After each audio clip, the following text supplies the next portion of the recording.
Oke, Assalamualaikum warahmatullahi wabarakatuh. Ya, selamat pagi semuanya.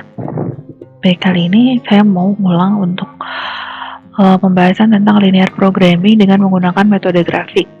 Ya, jadi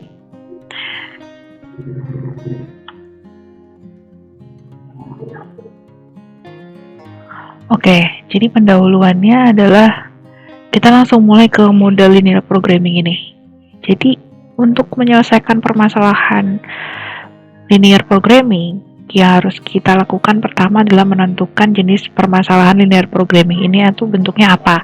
Ya, apakah linear programming ini itu tujuannya untuk meningkatkan keuntungan atau profit.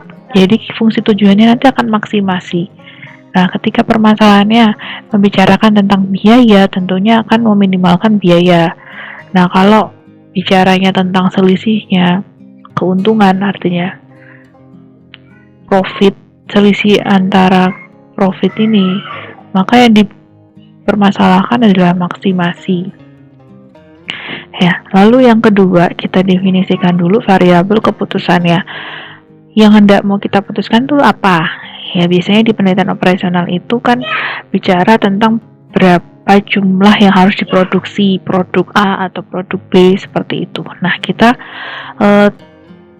deskripsikan bahwa kita misalkan di sini bahwa misalnya X itu adalah banyaknya kursi yang akan diproduksi, tapi X ini bukan kursinya, tapi adalah berapa jumlah banyaknya, ya. Lalu yang ketiga, kita rumuskan fungsi tujuannya. Fungsi tujuannya. Jadi setelah kita mendefinisikan fungsi variabel keputusan, lalu kita buat fungsi tujuannya tadi. Nah, selanjutnya kita rumuskan model kendalanya atau constraint. Ya, constraint itu kan bisa ya maksimalisasi ini, pertidaksamaannya bentuknya seperti ini. Ya, atau minimalisasi. Ya, bentuknya seperti ini. Nah, lalu selanjutnya kita tentukan syarat non-negatifnya. Maksudnya supaya nilainya itu tidak negatif. Karena linear programming ini tidak boleh negatif. Jadi contohnya tadi kan variabel keputusannya itu X. X ini artinya adalah nilainya harus lebih besar atau sama dengan 0 supaya tidak negatif. Jadi harus ada syarat ini. Lalu ini contohnya, contoh permasalahannya. Nah, PT Landscape Furniture itu akan membuat meja dan kursi. Ya, keuntungan yang diperoleh dari satu unit meja adalah $7, sedangkan keuntungan yang diperoleh dari satu unit kursi adalah $5. Namun untuk meraih keuntungan tersebut, Landscape Furniture menghadapi kendala keterbatasan jam kerja. Untuk pembuatan satu meja, itu dia membutuhkan 4 jam. Untuk membuat satu unit kursi, dia membutuhkan 3 jam. Sedangkan untuk proses pengecatan, itu satu unit meja dia membutuhkan waktu 2 jam. Dan untuk pengecatan kursi, dia butuh waktu 1 jam.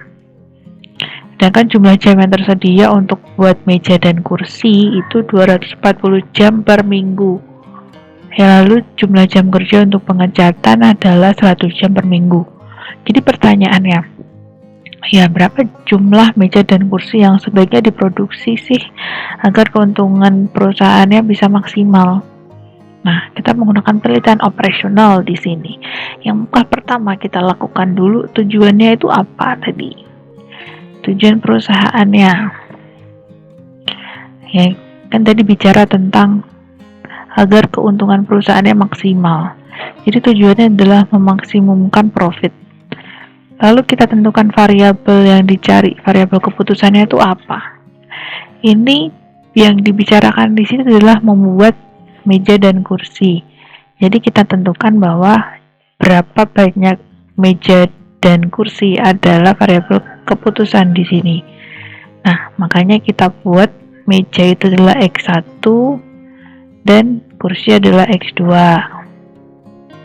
Lalu dari data-data ini ya, yang ada kita buat tabelnya. Kita lihat bahwa untuk pembuatan 1 unit meja dia membutuhkan 4 jam untuk pembuatan, sedangkan untuk pembuatan yang kursi dia membutuhkan 3 jam. Ini ngomongin pembuatan ya, jadi ini pembuatan tadi untuk meja tadi dia butuh 4 jam, sedangkan kursi itu 2 jam. Lalu jumlah jam kerja yang tersedia untuk pembuatan ini kan, yang tersedia waktunya hanya 24 jam per minggu. Makanya di sini ada 24 jam per minggu. Nah, ada proses yang lain juga, itu adalah proses pengecatan. Untuk meja dia butuh waktu 2 jam. Ya, untuk kursi dia butuh 1 jam. Jadi di sini untuk proses pengecatan dia butuh 2 jam dan 1 jam. Lalu jumlah jam kerja yang tersedia untuk pengecatan di sini hanya 100 jam per minggu. Nah, di sini.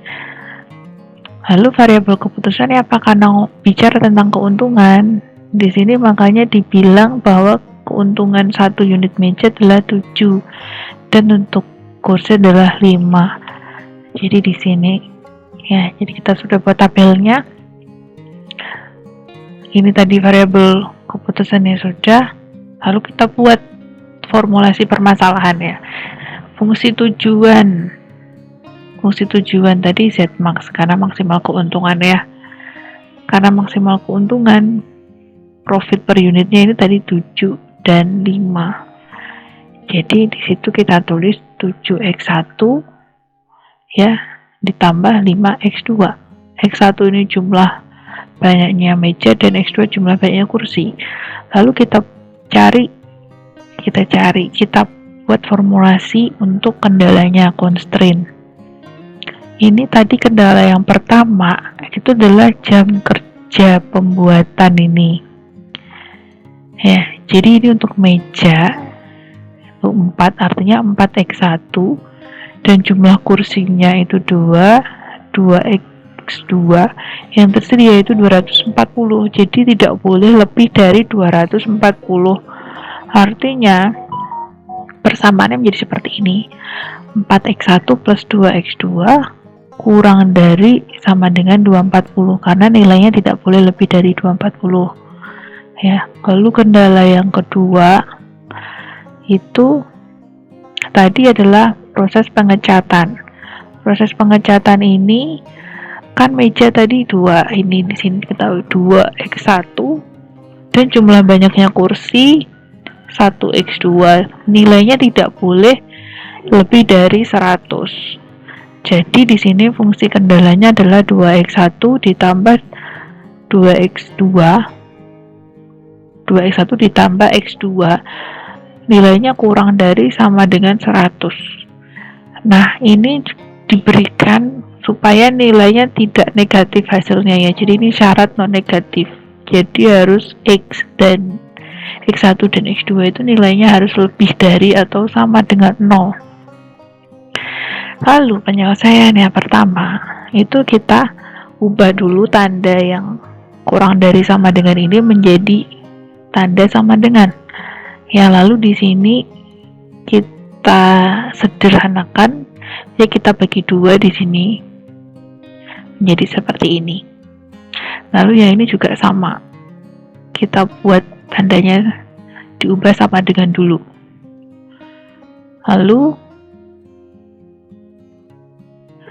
Lalu kita cari titik-titik potong di dalam sumbu X dan X1 dan X2.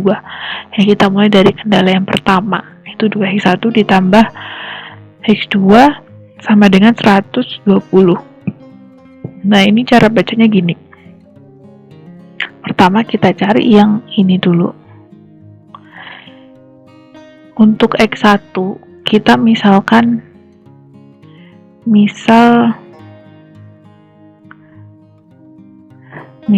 X1 itu sama dengan 0 ya. X1 ini sama dengan 0, artinya kan nanti 2 dikali 0 ditambah X2 sama dengan 120. Artinya ini kan 2 kali 0 kan 0 ditambah X2 sama dengan 120. Jadi hasilnya X2 ini adalah 120. Nah, seperti ini. Jadi ini misalkan 0 dan 120 kita dapatkan di sini. Jadi titiknya adalah ini 0,120 karena 0 ini X1 dan 120 ini X2. Ini X2, ini X1. Nah, seperti itu. Sama juga dengan X2 ini, kita misalkan X2 ini sama dengan 0. Kalau X2 ini sama dengan 0 ini kan, lalu hasilnya berapa? Ini kalau 0 artinya kan 2X1 ditambah 0, X2 nya 0 kan, ini sama dengan 120. Jadi X1 nya sama dengan 120 dibagi dengan 2, jadi hasilnya adalah 60. Ini makanya hasilnya 60 kan. Jadi ini titiknya adalah 60,0. Begitu juga dengan kendala yang kedua, 2X1 ditambah X2 sama dengan 100. Ya, pertama kita misalkan dulu X1 nya 0 di sini, lalu kita masukkan ke persamaan ini, hasilnya adalah ini 100, sehingga titiknya 0,100. Lalu yang untuk mencari titik potong di sumbu X2, kita misalkan X2 nya sama dengan 0 sini kan, lalu kita masukkan ke persamaan ini, didapatkan X1 nya 50, sehingga titiknya adalah 50,0. Nah, dari sini lalu kita gambar nih kendala-kendalanya ini. Yang ini dulu X1 nya 0, di sini X1 nya 0, lalu X2 nya 120 di sini. Ini titiknya yang ini. Lalu yang ini X1 nya 60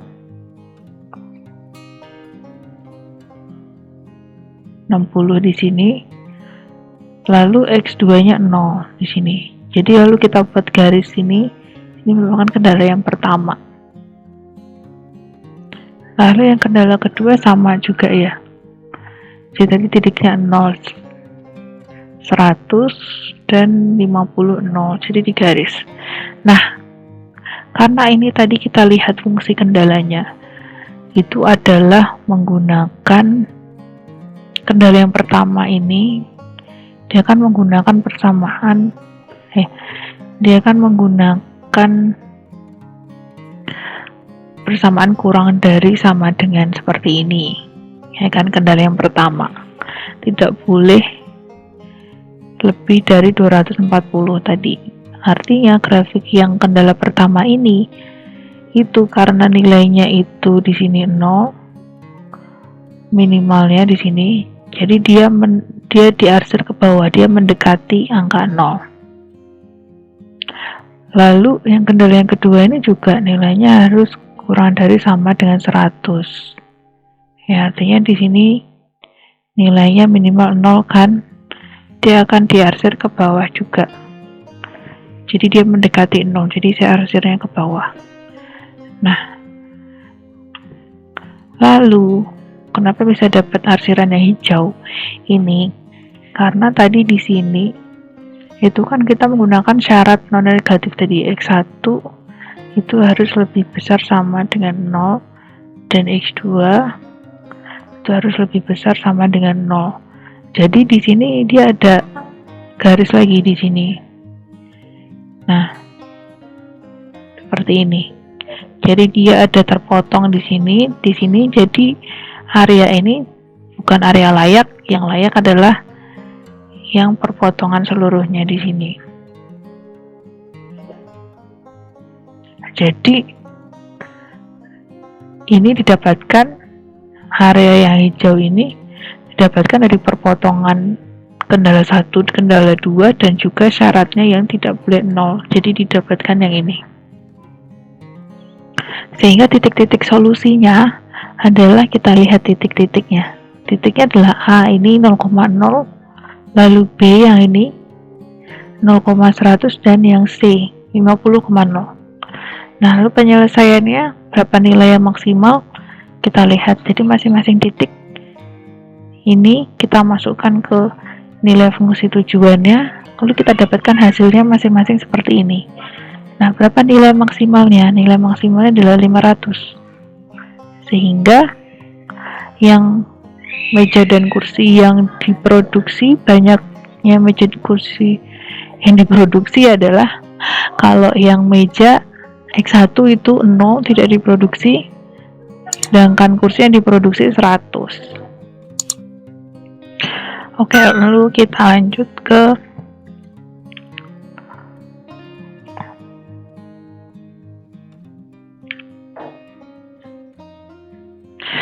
ini ada contoh kasus permasalahan yang kedua. Ya, ini contohnya adalah seorang ahli gizi sedang merencanakan diet dengan membuat 2 jenis makanan, yaitu makanan A dan makanan B. Nah, kedua makanan tersebut itu mengandung vitamin dan protein. Jenis makanan A paling sedikit diproduksi 2 unit, dan jenis makanan B paling sedikit diproduksi 1 unit untuk vitamin. Jenis makanan A membutuhkan paling sedikit 2 unit, dan jenis makanan B paling sedikit diproduksi 3 unit. Sedangkan kebutuhan minimum vitamin adalah 8 unit dan kebutuhan minimum protein adalah 12 unit. Biaya produksi makanan A dan B masing-masing adalah Rp100 per unit dan Rp80 per unit. Nah, penyelesaiannya adalah bagi berikut. Jadi kita analisis dulu, seperti tadi tujuan perusahaannya apa. Karena bicara tentang biaya, tentunya akan meminimumkan biaya produksi. Ya, untuk variabel keputusannya apa tadi? Itu ada berapa banyak unit makanan A dan B yang harus dibuat. Ya, jadi X1 dan X2 nya adalah berapa jumlah unit makanan A dan makanan B. Lalu kita lihat di situ. Ya, di data ini kita lihat kedua makanan tersebut harus mengandung vitamin dan protein. Ya.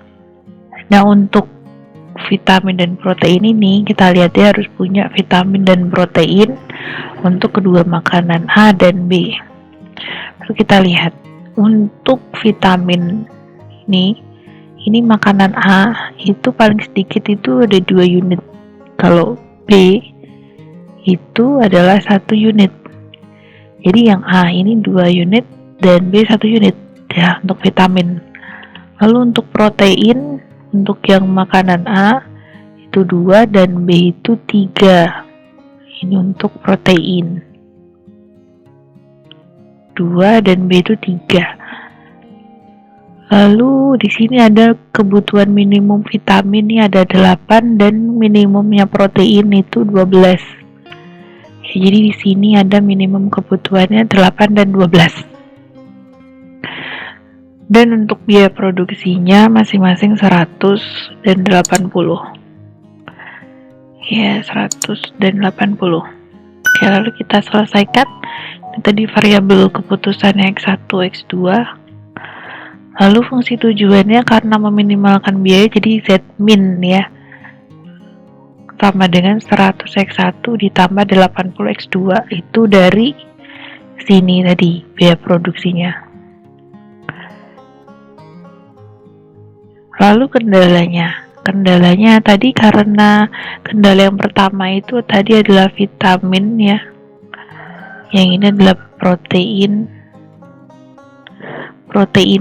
itu membutuhkan minimal 8 untuk vitamin dan protein itu 12. Ini adalah nilai unitnya tadi. Sehingga simbolnya adalah lebih dari sama dengan, karena minimal itu 8, itu boleh lebih dari 8, ini minimal 12, jadi boleh lebih dari 12. Lalu ini adalah syarat non negatif ya, ini harus ada. Oke, dari sini kita buat grafiknya, ini jangan lupa kita ganti menjadi sama dengan dulu ya. Lalu kita buat titik perpotongannya di sumbu X1. Ini tadi kita misalkan X1 nya 0, ini 0, artinya kan 2 kali 0 ditambah X2 sama dengan 8, artinya hasilnya 8. Lalu untuk titik potong sumbu X2 itu kita misalkan X2 nya itu 0, jadi ini kita ganti menjadi 0, berarti kan tinggal 2X1. 2X1 sama dengan 8, jadi X1 nya adalah 4. Nah, jadi didapatkan titiknya ini 0,8 dan 4,0. Lalu untuk kendala yang kedua itu sama juga, kita misalkan dulu X1 nya ini sama dengan 0 ya, ini jadi kan sisa tinggal ini 3X2 sama dengan 12, artinya X2 sama dengan 4. Lalu kita misalkan X2 nya sama dengan 0, ini kita buat 0, berarti 3 kali 0 itu 0, jadi 2X1 sama dengan 12, jadi X1 nya sama dengan 6. Jadi titik-titiknya adalah ini 0,4 dan 6,0. Lalu gambar grafiknya kita lihat ya, karena kendalanya ini tadi fungsinya adalah lebih dari atau sama dengan, lebih dari sama dengan 0 kan di sini. Jadi grafiknya adalah arsirannya ke atas ya, menjauhi titik 0. Ini juga kendala yang kedua itu kan pertidaksamaannya lebih dari sama dengan 0, jadi dia menjauhi titik 0, baik kendala 1 maupun kendala 2. Jadi kita lihat bahwa titik perpotongannya itu ada di sini dan di sini ya. Nah, kita lihat, jadi yang kuning-kuning ini adalah titik daerah arsiran yang merupakan daerah solusi layak. Jadi yang titik A ini 0,8, titik B ini merupakan perpotongan, titik C ini 6,0. Nah, untuk mencari titik perpotongan kendala 1 dan kendala 2, kita menggunakan substitusi dan eliminasi. Jadi kita tulis dulu kendala 1, kendala 2 ya, lalu kita eliminasi. Kita lihat ini kan sama, jadi kita menggunakan simbol kurangi, kita kurangi, jadi ini hilang, ini tinggal X2 dikurangi 3X2, hasilnya min 2, lalu 8 kurangi 12 min 4, jadi hasilnya X2 nya 2. Lalu kita substitusi X2 nya nih, masukkan ke persamaan yang pertama atau kedua, boleh terserah. Jadi ini kita masukkan X2 nya itu 2, jadi 2X1 ditambah 2 sama dengan 8, 2X1 sama dengan 6, jadi X1 nya 6 bagi 2 sama dengan 3, jadi didapatkan X1 nya 3, artinya titiknya adalah 3,2 ini. Lalu kita cari solusinya, itu dari titik-titik ini kita masukkan ke persamaan. Tadi fungsi tujuannya ya, kita dapatkan nilai yang paling minimum ada di titik B 3,2. Jadi makanan A yang sebaiknya diproduksi jumlahnya adalah 3 unit, dan yang makanan B yang sebaiknya diproduksi jumlahnya adalah 2 unit. Nah, jadi seperti itu penyelesaian untuk linear programming. Jadi untuk permasalahan linear programming dengan menggunakan metode grafik itu hanya bisa dilakukan kalau memiliki 2 variabel saja, maksudnya 2 variabel keputusan. Ini kan hanya X1 dan X2 gitu. Nanti kalau ada ditambah lagi X3, X4, X sampai X berapa gitu, variabelnya banyak, sudah tidak bisa menggunakan metode grafik karena terlalu sulit. Jadi nanti akan menggunakan Simplex ya. Oke, sekian video dari saya, mudah-mudahan bermanfaat untuk kalian semua yang masih belajar. Saya juga masih belajar di sini ya. Oke, bertemu lagi di video saya selanjutnya untuk pembahasan selanjutnya. Terima kasih.